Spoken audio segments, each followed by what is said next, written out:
下半年嘅運程，甲申月裏邊咧，有啲生肖咧係要小心啲嘅。老虎、豬去日本的話咧，新歷10月就真係唔好去。有高溫就會有水災，大災之後必有乜嘢咧？大意擇火格，按照大趨勢去行，你永遠冇錯。冇咗份工，得罪上司啦，少人啦，擺唔動啦，吃苦水啊！最近有個最大嘅風險性嘅。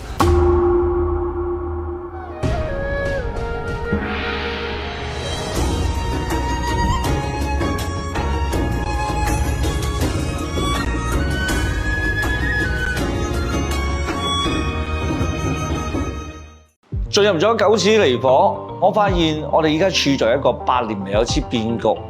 每個人都有佢自己生活嘅問題，財運、姻緣、家庭以及健康。面對呢個命運嘅十字路口嘅時候，自己唔知點樣去選擇，或者亦都唔知自己可以做出乜嘢嘅努力。鑑於此咧，我決定退出我嘅中華智慧大講堂，通過我哋民族了不起嘅道家哲學思想，通過易經、八字、風水等等嘅道法術器，去解決我哋人生中嘅一次又一次嘅困難。喺我哋面臨命運嘅十字路口選擇嘅時候，做出最優嘅解決方案。Hello， 大家好，歡迎來到我們正紅八字大叔和我們風水說道共同創辦的這個特別節目，我們的這個下半年的運程的一個分享啊。那麼其實在上半年呢，我們的正紅師傅啊，已經非常精準地預測到我們就是在日本會真的會發生這個地震哦。這一次我們也希望也邀請到2位老師為我們預判一下下半年的一個發展趨勢，好嗎？那首先邀請我們正紅老師先講，好嗎？好啦，我哋上半年都講咗話日本會地震啦。喂，正真係日本嘅鹿兒島震得好緊要啊！佢震到連香港都感受到震盪。講真啦，嗰日咧，香港感受到震嗰陣時，其實我喺日本。對啊，你都去過兩次了，已經上半年。係啊，香港震嗰陣時，問我感受得到，我感受唔到我喺日本。所以你叫明知故去啊！係啊，你明知會震，你就要去的啦。係啊，震嘅地方係最安全嘅地方。所以變咗咧，下半年講咧，就係其實你地震嚟講咧，都仲會有嘅，但有冇上半年咁頻繁咧，都唔會嘅。始終今年乙巳年咧，震嘅幅度咧次數比較多。上半年已經震得好多，下半年咧震嘅次數比較少。所以變啦，下半年咧其實嚟講，整體嚟講經濟其實係好咗。因為上半年比較上多一啲麻煩同埋阻滯啊，而去到下半年啦，因為而家我哋都係講舊歷6月啦，嚟緊開始舊歷7月啦，即是係8月。8月係甲申月。甲申月呢個月裏邊咧，其實有個好開始。甲嘅開始之後，呢下半年咧，其實個運勢啊、經濟活動啊都會好好多。但係要注意，甲申月裏邊咧，有啲生肖咧係要小心啲嘅。比如說呢？老虎。為什麼老虎要小心？因為老虎咧係3刑啊。蛇年寅巳申。申月申月老虎人生至3刑啊，所以舊歷7月。新歷8月老虎嘅生肖咧，去旅行就小心啲啊，唔好揸車啊，出入小心交通意外啊，其他生肖就冇乜問題。整體嚟講，下半年咧經濟活動啊、社會啊都會好好多。另外就去到9月啦，舊歷9月喎，即係新歷10月嗰個係丙戌月。丙戌月因為會有好多木火嘅情況之下咧，生落個戌土啊。戌土令到呢個土咧會土焦啊，土焦咧代表土代表中央喎，即是丙戌月會好多腸胃病啊。喂，記唔記得我哋好似日本有個病毒嘅諾如病毒啊？就會喺呢個丙戌月，即係新歷10月裏邊咧，日本又再爆發呢個腸病毒啊！所以大家如果去日本的話咧，我建議係新歷10月就真係唔好去啦。因為嗰段時間咧會比較高危，同埋腸病毒會比較嚴重啊。其他月份咧會比較好啲啦，甚至去到賀月去到亥沖至呢個月份，屬豬嘅人士會比較差啲。去旅行的話咧都係唔好去啦。咁啊平平淡淡喺香港啊，喺翻自己本土裏邊咧係消費就更加之好啦。咁啊整體成個月裏邊咧係小心啲個月生肖嚟講，係虎係舊歷7月、新歷8月小心啲。豬去到亥月、10月，即係新歷11月小心啲。整體嚟講，全部嘅人咧丙戌月，即係新歷10月咧，就日本就唔好去啦。好，感謝正紅師傅這麼詳細的講解啊，還對應了生肖。那師兄有沒有什麼可以補充呢？鄭雄師傅講嘅呢個月至年嘅天干地支咧，我覺得係非常之詳細嘅。咁咧，除咗話通過天干地支去睇咧，我哋按照流年嘅卦象咧，叫做澤火格啊。咁咧，亦都可以睇到今年咧，其實係好多嘅土焦嘅情況啦，火旺嘅情況啦。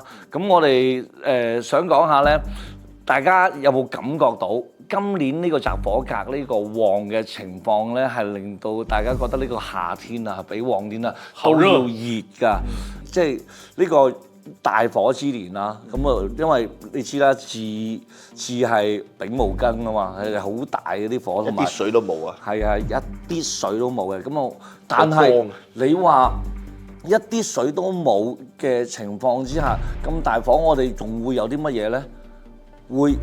亦都會有啲大嘅風暴會過嚟。風暴是金融風暴還是真的風暴？唔係，就好似香港啱啱經歷過嘅颱風，係啊，8號風球啦、10號風球啦。因為呢啲咧係有高溫就會有呢種水災，因為佢兩個係兩個極致陰陽嘅配合而存在嘅。咁我哋會見到接落嚟喺下半年啦，尤其係我哋南方嘅下半年，其實都係好熱嘅時候嘅。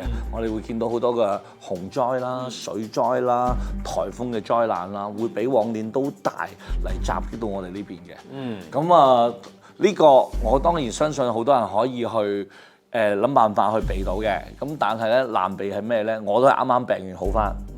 因為咧有大災之後，必有乜嘢咧？大疫係啦，必有大疫情。我相信接落嚟咧，尤其係啲大火啦，對於肝啦，譬如話喉嚨氣管啊、肺部嘅疾病啊，佢嘅影響係會比較大嘅。咁其實我已經係先行者嚟㗎啦，係啦，你已經打了這個預防針了，我已經中咗招啦，已經中招了。係啦，因為我自己嘅呢個火亦都係。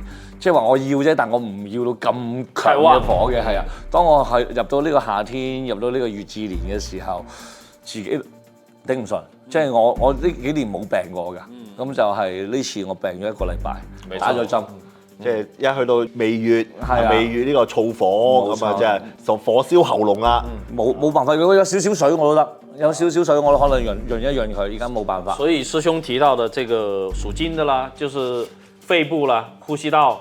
容易生病，同埋咧腸胃都係嘅，對，腸胃嘅疾病都會好多嘅接落嚟，尤其係大腸啊，沒錯，大腸屬根啊嘛，沒錯，就像剛才鄭紅老師也講嘛，就是丙戌月，係啊，所有人都要去注意這個諾如病毒的一個影響，它也是直接攻擊到我們的消化系統。其實下半年都係咁嘅，我哋可能會再接落嚟一波大嘅。呢個叫做唔係話疫情啦，即係大嘅一種流感啦，會再過嚟嘅，所以大家真係要提前去保護好自己嘅免疫力。即係有個好嘅免疫力嘅話，就算嚟你都好快好。沒錯。那剛才兩位老師呢講了有這個地方性出現地震啊，或者說這個水災啦、風災的一些風險，還有身體上面的一些問題。那比方說下半年了，有人想要換工作、轉行，或者說重新選擇一些賽道去投資。哪一些方面會比較好呢？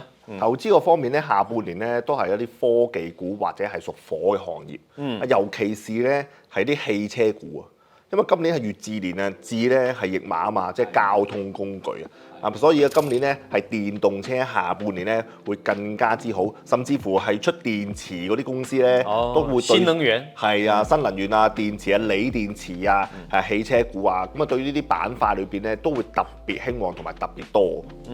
當然啦，我同大家講過咧，今年個叫做澤火格嘅呢個卦象咧，其實就係好多嘢要革新嘅，好多嘢要變革嘅。上半年嘅時候我都話大家要睇定啲咧，點解上半年咧？因為呢個月喺度咧就比較好似條蛇咁波動比較大嘅，去到下半年嘅時候咧，入翻呢個卦嘅時候咧，呢個卦係靚好靚嘅卦嚟㗎。我哋話咧第6二爻咧，佢係陰爻。9、5爻咧，佢係陽爻，即係陰陽匹配嘅話咧，其實成個卦象係一個好穩定嘅。只要你唔係好急去猛打猛衝，按照呢個趨勢，因為呢個澤火格係按照大趨勢去行，你永遠冇錯。就好似乜嘢叫大趨勢咧？就好似依家嗱，火亦都代表咗一種革命同埋戰爭嘅。你見到中美嘅呢個貿易戰，當你係仲做緊啲比較中低端嘅貿易嘅時候，你唔係呢個大勢所趨，你仲諗住硬住嘅頭皮去等住特朗普去減咗你關稅咧，冇可能。要變化，要革新。你要變，你要諗下我如果好似我哋有個朋友，佢都做玩具㗎啦，係咪先？佢話原先我都出口美國嘅，但係我知道我而家冇辦法啦，我要唔可以做呢個貿易啦，我轉咗做咩咧？做 pop mart。做公仔，做轉型啦，都做翻我嘅內需，供翻俾中國嘅公司咁我就冇咗呢個貿易，我就做翻 Labubu。係啦，就其實就要順應呢個潮流。咁但係呢個係咪亦都係火咧？化工材料亦都係火。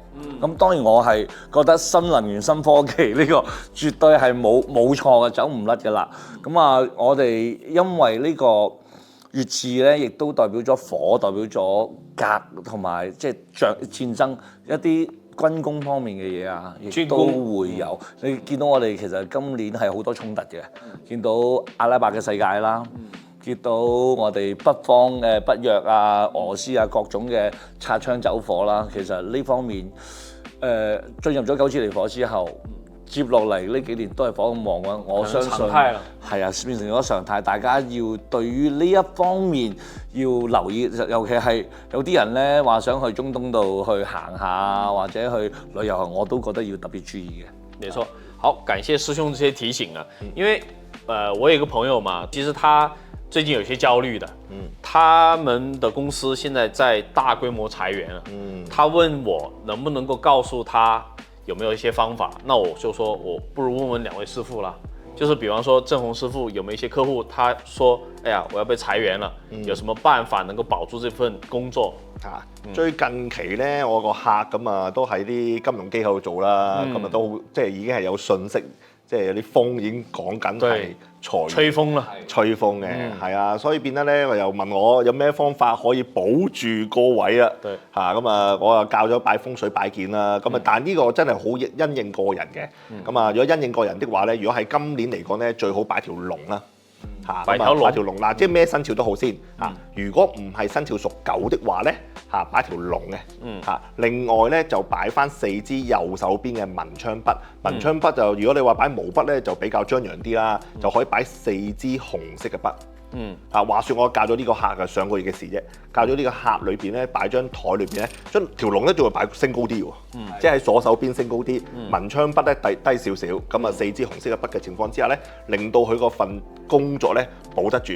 有20個人去個部門，就裁咗15個。哦，他就留下來了。佢其中5個裏邊留低，因為嗰段時間咧未裁嗰陣時咧，佢簽咗張大單。簽咗大單嘅情況之下，保住咗，係啊，因為事關喂呢個時間真係簽大單已經好難。所以咧，其實嚟講，如果某啲客戶咧個八字裏邊咧，因應佢嗰個情況之下咧，其實都可以有啲風水擺件咧，可以即係補一補嘅。感謝盛紅師傅講了這麼詳細的一個佈局方法啦，怎麼樣佈局我們的這個青龍，還有我們的文昌筆。那如果大家想要更多的了解正紅師傅，可以為大家怎樣去佈局呢？可以關注八字大叔正紅的這個頻道。那他們這個頻道裡面呢，會有更多月度運程以及風水佈局的方法。那現在呢，我想問回師兄了。那剛才正紅師傅說，除了屬狗的人以外，那屬狗怎麼辦？咁我好中意用嘅咧，就係一個叫做官印嘅嘢。官印係啦，即係因為官咧，亦都代表咗我哋嘅一啲事業方面啊，代表咗我哋嘅地位方面嘅一個發展啊嘛。如果係有個印咧，亦都代表咩咧？我哋嘅保護。任何一個人冇印就冇乜保護神嘅。我希望大家有個貴人力㗎嘛。係啊，所以個官印咧，通常咧我都會建議大家咧可以刻個自己個名喺上面，有翻力量啲嘅擺喺你嘅左手邊作為你嘅青龍位，係啦，咁啊永遠冇錯嘅，青龍永遠係要見高嘅。咁咧嗱，我哋有時候冇咗份工啦，可能會得罪上司啦，有小人啦，有人業績不好啦，係啊，有客戶唔俾飯我食啦，咁投訴啦，係啊，我哋好多人話呢啲兇險嘅嘢咧，我哋叫做白虎。我講嘅白虎同你認知嘅白虎一定係唔一樣嘅。我講嘅是4靈獸嘅白虎。係啦，明白嘅。跟住咧，我哋風水上面咧，仲有一個好得意嘅方法咧。咧，叫做吃苦水啊。即係揾隻白虎咧，俾啲水去飲啊！讓它跳進去。冇錯啦，跟住喺我哋嘅右手邊，即係你張台啦，喺我右手邊最前面嘅地方咧，揾個細細地嘅碗，整杯水喺度，或者整碗水喺度。餵佢飲。係啦，嗰啲你會引個白虎入去咧，就會跳入去啦，等於個井咁樣嘅。跟住咧，你就可以避免咗呢個白虎對你嘅影響。係啊，我哋咁避免個是非。所以這個是不論生肖屬狗啊，或者說屬什麼的都可以用。到家啲嘢就這兩個都可以用。咁啊屬虎使唔使避開屬猴嘅咧？我哋呢個唔使嘅，因為咧點解咁樣講咧？因為咧無論係乜嘢，我都自動跳入去啦。所以即係跳嗰隻老虎跳咗落個井度咧，就唔會衝過馬騮啦。係啦，冇錯啦。你個馬騮你自己識爬翻上嚟㗎啦。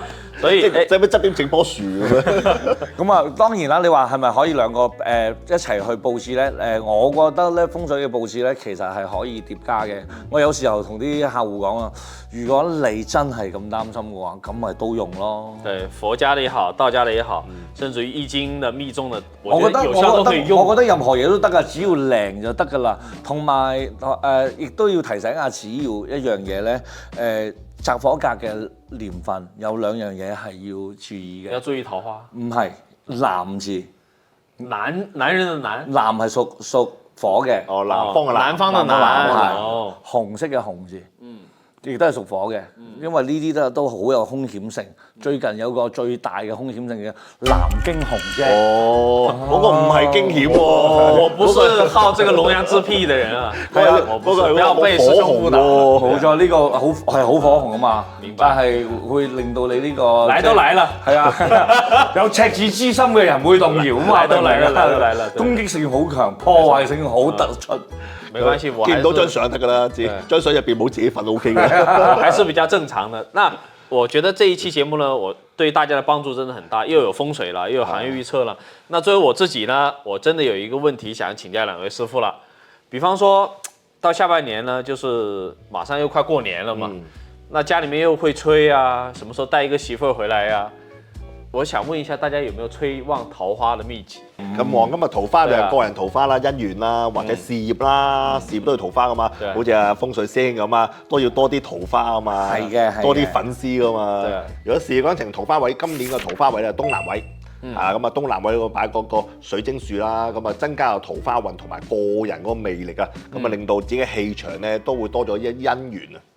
嗱，我啱先講開就係卦象嘅，咁我就亦都同你講下點樣可以運用一個卦象去整幅相，咁你就會覺得佢好開心，同埋個即係幫你嘅人啊，桃花人緣都會比較好嘅。揾一個背景，係背景上面咧，天藍嘅天空，大晴嘅天空，跟住咧，大晴天，係啊，跟住咧你着住件紅色嘅衫，係啦，跟住咧你就揾一個好朋友，或者你係一個你想愛慕嘅對象，係啊，或者你係一個覺得同佢有翻咁上下叫做交情嘅人，一齊去影張相。點解咧？上面有天。你着住件衫係紅色，天火同人。哦，又這個有點意思喎。係啊，咁你形成一個卦。咁啊，如果亦唔得閒，就我影張相 P 落得唔得咧？係都可以，但係你自己係一定要係真咯。個朋友可以。我真的要穿紅色衣服，然後找一個朋友。好，那感謝兩位師傅帶來的這一個轉運秘籍啦，以及下半年的運勢的這個分析啦。但是呢，請觀眾謹記啊，我們這一些內容就是大的方向了，但每個人的命格、環境、機遇都是有所不同的，所以的話，大家想進一步的去了解自己個人命運呢，還要結合自己的情況來規劃。就算當前遇到不順，也千萬不要灰心，因為我覺得師兄之前講過一句話，對我很有啟發。因為最強大的風水永遠是我們自己。好，那感謝兩位師傅的一個介紹，我們下期節目再見，拜拜。